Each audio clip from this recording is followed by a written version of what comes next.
The approach between Alice in Wonderland and Through the Looking Glass is very much connected. There are different movies, obviously, and there's new themes in Through the Looking Glass and a lot of kind of crazy, frenetic action that much more so than in Alice.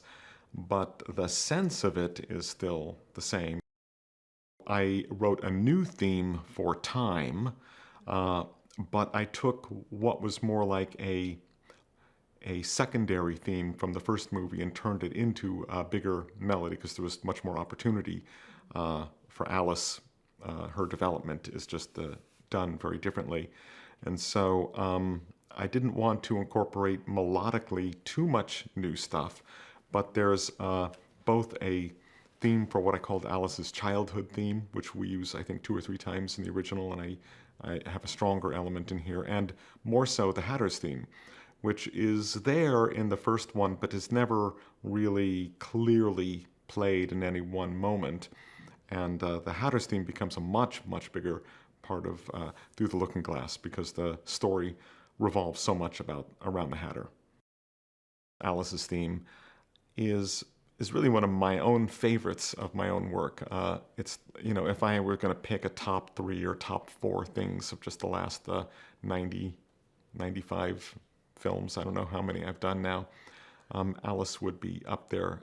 I really felt like when Alice's theme with the choir and the voice and the boy singing the song, I didn't have that when I started the first movie. It was more towards the end that became apparent, that there was actually words that every time the orchestra played ba-bum, ba-bum, which was happening throughout, I realized at a certain point the orchestra's playing Alice, oh Alice.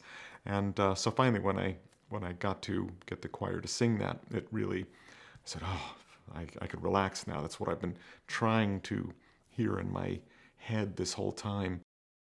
Time was the fun part for me on this one because it was a brand new theme, and I went way into Russian world.